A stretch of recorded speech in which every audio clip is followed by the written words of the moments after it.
Hi guys, and welcome to this topic discussion news report Warhammer stuff. So guys, this week in Warhammer Plus, the GW exclusive, very exclusive plus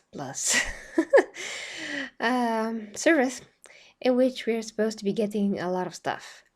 So, hi to everybody in the chat, to my dear Primarchs in the chat. Yes, Matty, GW has not done it again, or has done it again in terms of that they did not deliver very well. But let's not get ahead of ourselves. What exactly happened? So I was, getting into Warhammer Plus today, and I saw Hammer and Bolter, on the Warhammer TV page, and I'm like, oh my gosh, there's a new episode of Hammer and Bolter, like finally, because since the service launched, we had 3 episodes. After that, we didn't have anything, and each week we were getting Angels of Death, which was amazing, and the show is getting better and better with each episode. I'm doing a review of each and every one of those, and I kind of thought that I'm going to be covering Hammer and Bolter in the same manner, which I was for the first 3 episodes, but then we didn't get any. So I was like, okay, I guess I'm covering Angels of Death because this is the only thing that we have right now. And so I'm clicking on, you know, Hammer, Hammer and Bolter, clicking clicking on it, and I see that this is a trailer for 3 episodes. So I don't know how many episodes we are going to get in total, but if you're going to get 6, actually I know, but I forgot. Damn it. I think it was 9. I think. Yeah, I totally forgot. I covered, the titles and what the episodes are going to be about, but that was months ago, so totally flew out of my mind by this point. But yeah, it was a freaking trailer for the next 3 episodes, and I'm like, what? I'm logging in to watch a trailer? Okay, I mean, I understand from one, point of view, but from another, this trailer could be easily on YouTube. I don't think I found it. I mean, I tried to look for it. I didn't find it on YouTube. So yeah, there's that. Yeah, so I was like, okay, that's very disappointing, like very disappointing. And then, of course, I looked for Angels of Death, and there was no episode of Angels of Death. So this week, yes, indeed, there is nothing. Now, for me, that's nothing. For you, maybe is great that you have also a panel show. So instead of Angels of Death, and instead of Hammer of Bolter, you have we have a teaser, and instead of Angels of Death episode, we have a panel, official panel. And the 3 guys, one guy from the lore that does the lore, one guy that did the live streams, and the girl that does the painting. They're gathering, and 30 minutes they're talking for. Sorry. Oh my gosh, I'm sorry guys. I'm really so sleepy today, honestly. Yeah, that's because my puppy didn't want to go to bed last night, but that's another story. So, uh, you have an official panel with these 3 people that's supposed to know a lot of about. I mean, a lot about Jesus. They seem to know a lot about Warhammer, and they do. I'm sure. I'm sure the lore master English today. The lore master. He is obviously explaining the lore, although he could have been easily learning everything or just reading from the auto cue, which I'm sure that he does because he's reading already script for that anyway. So they're gathered on the table and they're talking about the show like they're just regular people that never seen Warhammer, and they're just commenting about, oh my gosh, like look at the set pieces, and look how everything looks, all the details. It's so great, the ship's details. And I'm like, okay, that's great, but it's like GW patting themselves on the back and being like, oh my gosh, we did something great with this animation.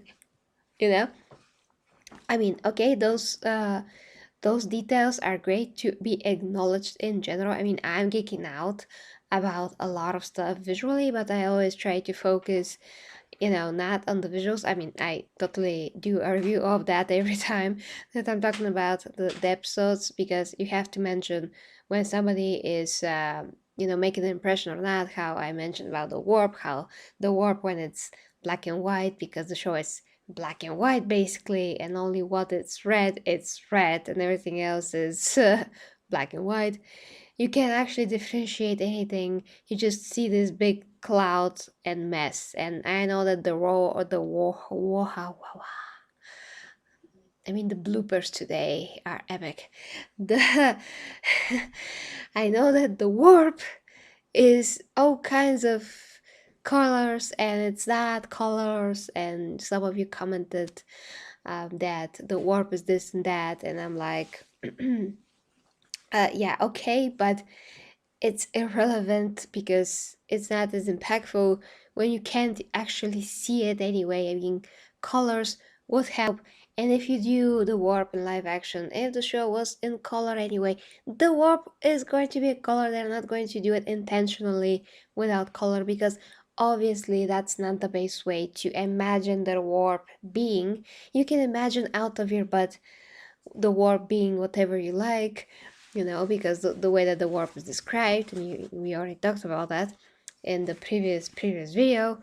The warp is absolutely anything and nothing. So okay, you could argue that is black and white, if you will, but in this case, when visually it's totally crushing what you're seeing and just makes it a lot less impactful, that's obvious. And here's the warp. I mean, that's a lot better representation of the warp right there.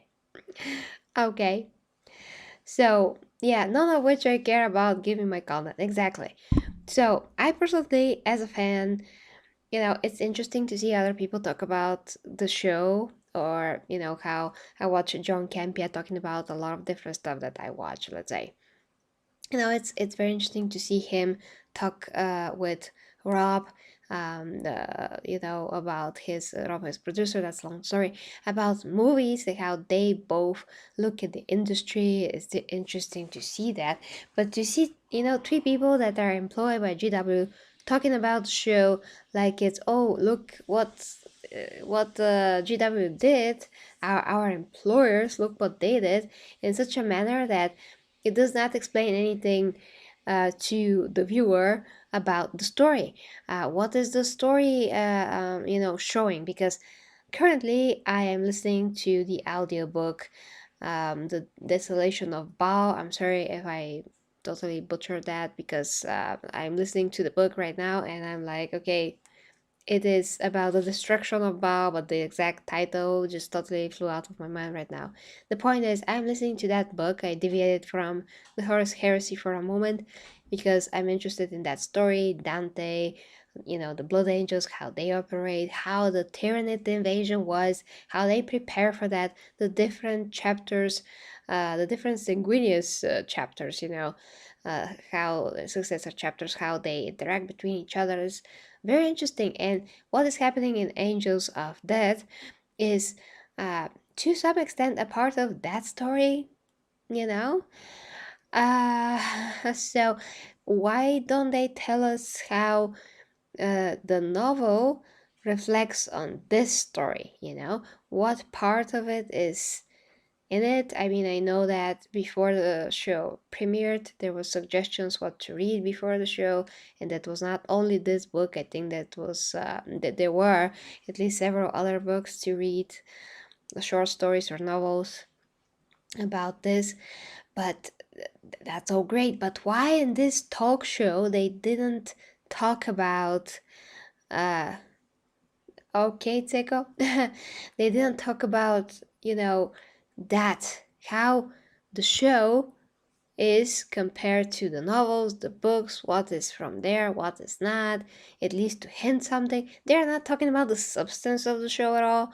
They're talking about anything else, like um, this Space Marine, the Tech Space Marine, actually.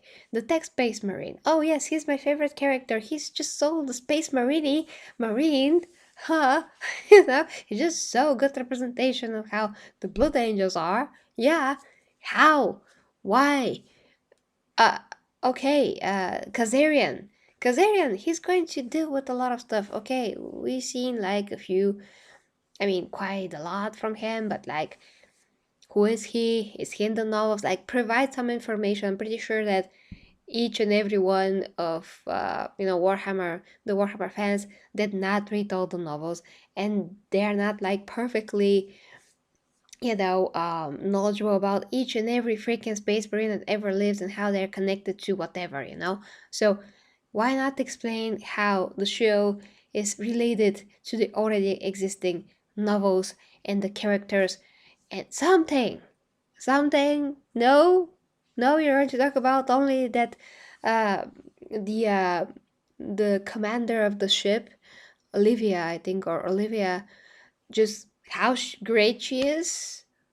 Why exactly do you think that? I mean, everything was so superficial in their commentary. It's mind-boggling to me.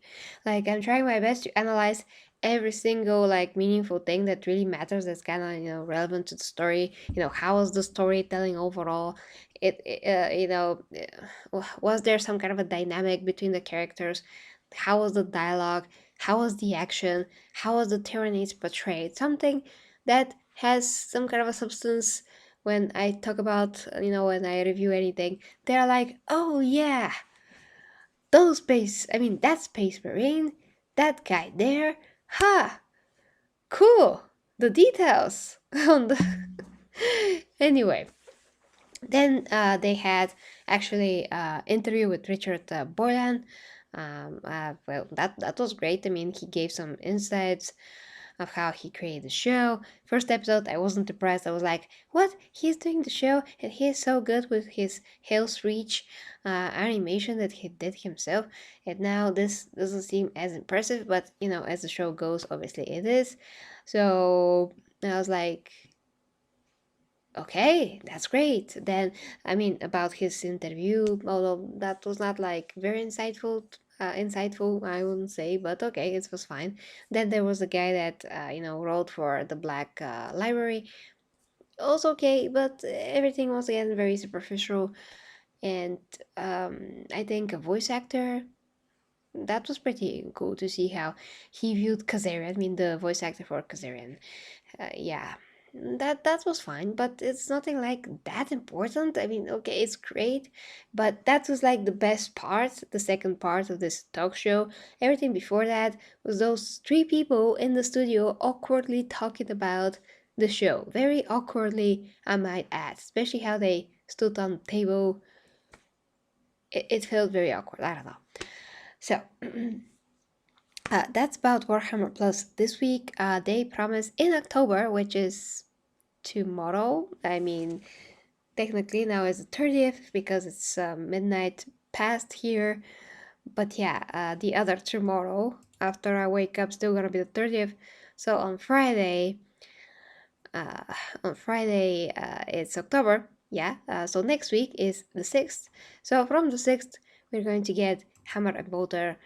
And the second part of this, I doubt it. Maybe they're just going to release it after Hammer and Bolter. Who knows? Who knows? Because kind of looks like Hammer and Bolter is going to replace, uh, this show. Well, this show is on hiatus, artificial hiatus, because it's already made like a year ago. Also, Hammer and Bolter probably is also made like a year ago. But anyway, guys, so I personally am disappointed. There's one lore episode about that huge big orc from the first episode, Hammer and Bolter. Uh, Damn it, his name totally forgot. Okay, never mind. You can watch that on YouTube. I mean, you can watch not that particular lore video because it's from Warhammer Plus exclusively, but you can watch anything else about that particular orc on YouTube and still get the same amount of information, even better, I would argue. And there's, from the previous week, there was one particular elf god lore, which again also you can get anywhere. So I don't count that as substantial content. I would never subscribe for that. I would subscribe for these things so we can talk about them. The first official freaking GW ever Space Marine, animations. And Hammer and Bolter is obviously a combination of a lot of other Warhammer things in general. The point is the official stuff, and we have only those two, which is understandable to a point, guys. But for now, Warhammer Plus is pretty poor, and everything else is a filler, like a total filler, and that's it. That if I have to review Warhammer Plus, that is my review of Warhammer Plus for now. For now. I'm wondering if they're getting subs, so they're holding back the content and trying to get more people to keep subbing, to get more people to sub. Well, I can tell ya, we did get an email where they celebrated some kind of a subscriber count, I think. There's that. Who knows? Yeah, maybe it's gonna be November. Well, actually, if I'm right, because I'm not sure if I'm right, but if I'm right, it's gonna mean that on the 6th we're going to get Hammer and Bolter, then on the 13th and on the 20th, which again should mean that on the 27th of October we should get Hammer and Bolter again, because then we're not going to have anything else. So yeah, on the 27th. But we'll see, guys. We'll see. I just kind of think that they're not gonna release everything simultaneously. That was just at the beginning to capture us, and after that, they're just gonna savor everything because they don't actually have any else that's ready. A lot of animations are just at the beginning stages of productions, as far as we know. The fan guys, the fan animators that they acquired. Speaking of that, I'm working on my tribute video about all the animators. I mean, not all, but most of Warhammer fan animators that started all of this. And I'm going to make it epic, and it's gonna be amazing. And the teaser is here, and you can watch it. That's just the beginning of the video. So, I'm sorry, I'm still, I'm still, with the side effects from the code. So that is it, guys. Let me know what you think in the comments. Still gonna be on it, so I can deliver you news and all of that, and we can discuss, well, hopefully, better Hammer and Bolter too, because Hammer and Bolter for me is just a bit boring for now, especially with the 10 FPS style of animation. But at least that is something to savor and be happy about. But yeah, I mean, that is it. That's pretty much it. So thank you guys very much for watching. Thank you very much, Ivy, for this link. Yes, thank you. And check the links down below, or that link up there is down below, to my OnlyFans, where I do my 6-year ASMR, fitness education, sex education, nutrition, all those things, fitness updates. And until next time, me get reviews, guys. Bye bye.